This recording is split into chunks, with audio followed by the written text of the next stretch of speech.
Alhamdulillah, para ibu, para bapak, para jamaah, tidak terasa insya Allah besok kita sudah masuk tanggal 1 bulan Dzulhijjah. Lurus nggih? Benjing nggih? Besok tanggal 1, hari rayanya tanggal 10 Dzulhijjah tentu. Hari apa itu, Pak? Insya Allah hari Rabu. Semoga bareng semuanya.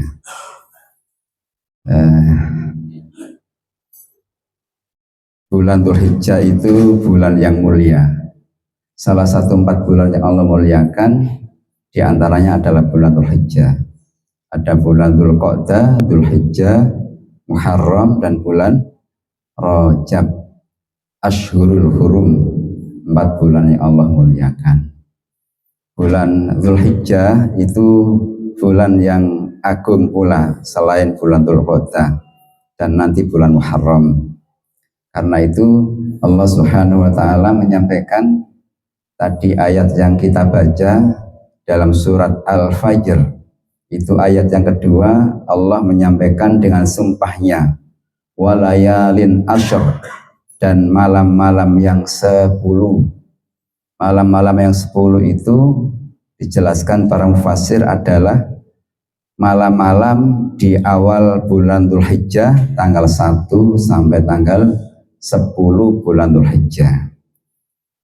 Allah sampai bersumpah di malam-malam di tanggal 1 sampai 10 karena malam-malam itu adalah malam yang mulia, malam yang baik, malam yang istimewa.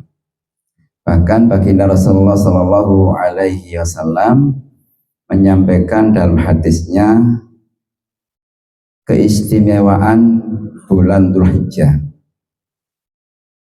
Rasulullah menyampaikan ma min ayyamin al-a'malu sholih fiha ahabbu ilallah min dzalikal ayyam.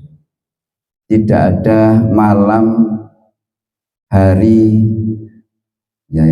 malam hari, siang malam yang orang beramal di dalamnya itu lebih Allah cintai daripada hari-hari itu. Jadi tidak ada hari yang ketika orang beramal soleh di dalamnya yang lebih Allah cintai melebihi hari-hari itu. Kemudian para sahabat bertanya kepada Rasulullah, walal jihadu fi sabilillah, apakah juga bisa mengalahkan keutamaan orang berjuang di jalan Allah? Kemudian Rasulullah menjawab, walal jihadu fi sabilillah.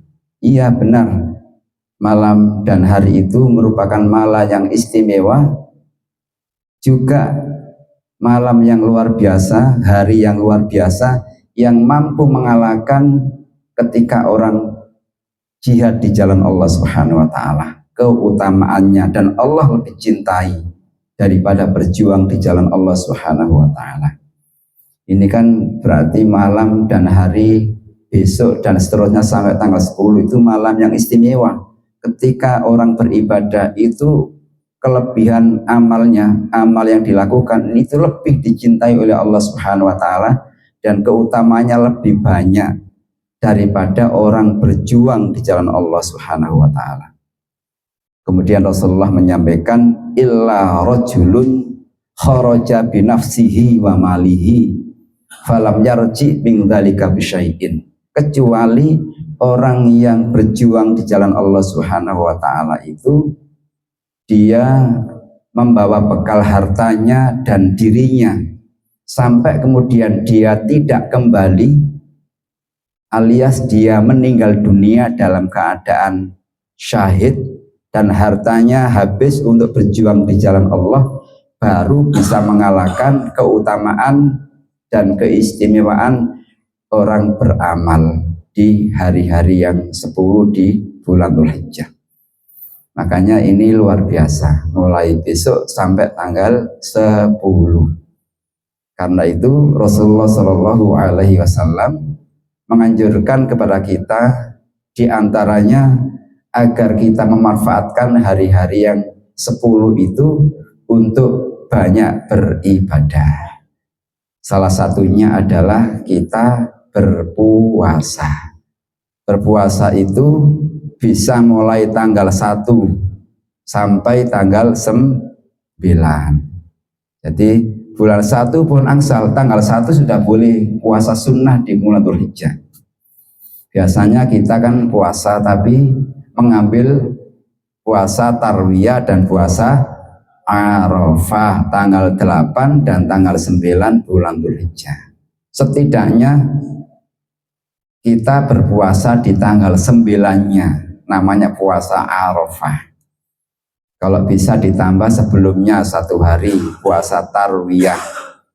Kalau mampu lagi dikerjakan mulai tanggal 1 sampai tanggal 9 bulan Dzulhijjah berpuasa 9 hari. Itu luar biasa. Tapi ya setidaknya 1 hari tanggal 9 Dzulhijjah itulah kita ambil momen yang lebih istimewa, yang terbaik. Kenapa?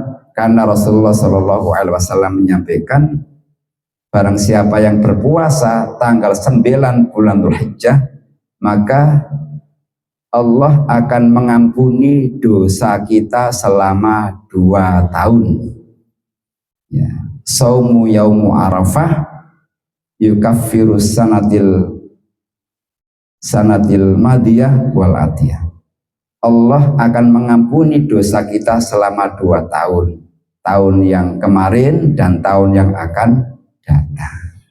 Masya Allah, luar biasa pahalanya dan keistimewaannya ketika kita berpuasa tanggal 9 bulan Dzulhijjah. Karena itu monggo kita persiapkan untuk berpuasa tanggal 9 setidaknya. Syukur-syukur ya mulai tanggal 1 sampai 9 hari itu. Insya Allah Bapak Ibu semuanya. Nah, itu sunnah yang amat sangat dianjurkan oleh baginda Rasulullah SAW, berpuasa. Kenapa kok kita diperintahkan berpuasa lagi? Banyak puasa-puasa sunnah. Ya ibaratkan kita ini manusia banyak salah, banyak dosa, banyak kekeliruan di sana sini. Selama beberapa bulan ini setelah ditinggalkan Ramadan, kita numpuk dosa lagi, dosa lagi, dan dosa lagi. Ibaratkan HP itu sudah kebanyakan muatan lemot, perlu untuk dihapus. Dihapus apanya? Dihapus ininya ya, data-data yang tidak perlu, biar tidak mengganggu kita untuk memanfaatkan HP dengan maksimal. Videonya yang nggak perlu dihapus. Gambar-gambar ini tidak perlu dihapus lagi supaya kita bisa leluasa memanfaatkan HP, tidak lemot lagi. Ya, begitulah kita ini kalau kita tidak memanfaatkan hari-hari yang istimewa ini dengan beribadah, tentu dosa kita kan masih banyak. Maka dengan cara kita berpuasa, semoga dosa-dosa kita diampuni oleh Allah Subhanahu wa Ta'ala. Mengampuni, menghapus dosa-dosa kita. Jadi puasa. Yang kedua, Rasulullah juga membiasakan kalau di bulan Dzulhijjah ini memperbanyak bacaan tahlil, tahmid, dan takbir. Tahlil, takbir, dan tahmid. Rasulullah memperbanyak bacaan-bacaan zikrullah dengan takbir, tahlil, tahmid. Jadi takbiran itu boleh dimulai tanggal 1 bulan Dzulhijjah. Tapi kan tidak biasa di hari itu, di masyarakat nggak biasa. Dulu zaman Rasulullah biasa takbiran di pasar-pasar tanggal 1 terus sampai tanggal 10 terus takbiran, bahkan takbiran itu juga disunahkan sampai hari-hari tasyrik setelah Idul Adha tanggal 10, takbirannya diteruskan tanggal 11, 12, 13 sampai menjelang maghrib. Sebelum maghrib itu selesai takbirannya, lama. Sehingga mari kita perbanyak zikrullah, zikir kepada Allah Subhanahu wa Ta'ala, baik kita takbir sendiri-sendiri maupun takbir bareng-bareng, ya sendiri-sendiri sajalah. Setiap tanggal, waktu-waktu yang kita lewati, perbanyak zikir kepada Allah Subhanahu wa Ta'ala. Nganggur-nganggur zikir, baca takbir, Allahu Akbar, Allahu Akbar, Allahu Akbar, baca istighfar. Yang penting memperbanyak kalimat-kalimat thayyibah. Subhanallah, Subhanallah, Subhanallah. Perbanyak zikir kepada Allah Subhanahu wa Ta'ala, karena ini hari-hari yang istimewa. Kita perbanyak zikir supaya Allah Subhanahu wa Ta'ala menjaga kita dari segala dosa. Kalau orang itu zikir kepada Allah, ingat kepada Allah, insya Allah tidak akan melakukan perbuatan-perbuatan dosa. Yang ketiga, juga disunahkan bagi kita yang sudah niat berkorban, baik patungan maupun sendirian, baik kolektif maupun pribadi, maka Rasulullah menganjurkan untuk mulai kapan ya? Nanti malam ya.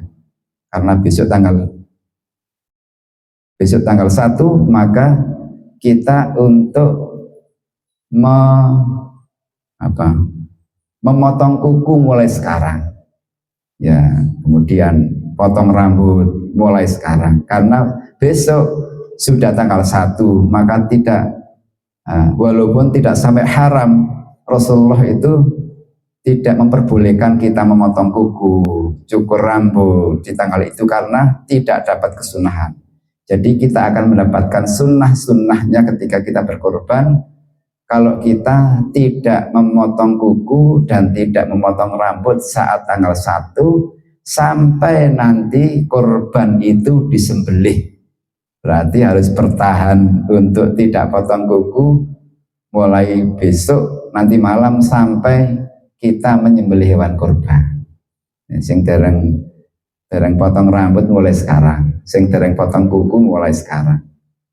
Saya juga kadang-kadang ini ya risih.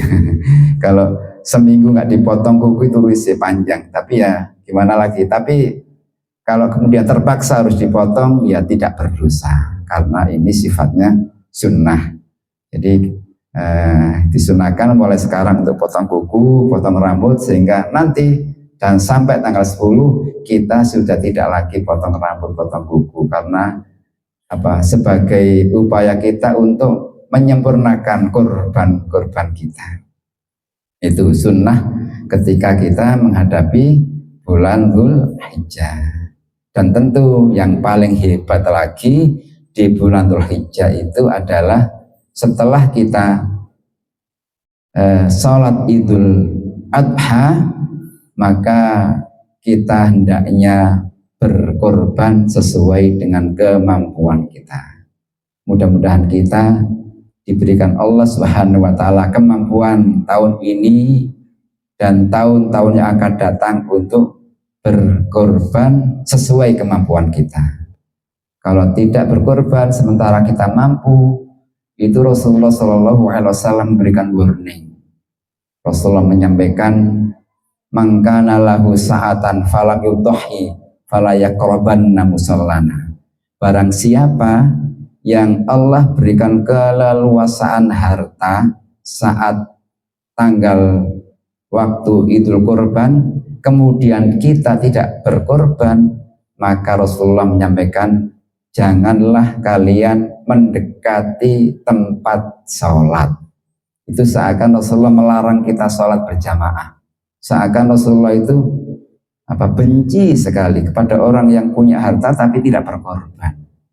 Mudah-mudahan insya Allah kita diberikan kemampuan. Jikalau kita niat sungguh-sungguh, ya kalau tidak mampu setiap tahun, insya Allah kita pada saatnya ketika kita sungguh-sungguh niat akan bisa berkorban ketika Allah berikan kemampuan. Yang punya kemampuan insya Allah lebih dianjurkan kita berkorban setiap tahun, bukan sepanjang hayat sekali tapi setiap tahun, karena anjurannya itu tidak sekali tapi setiap waktu, setiap tahun. Kalau Allah berikan kemampuan untuk berkorban, laksanakan korban sebagai bentuk syukur kita kepada Allah Subhanahu wa Ta'ala.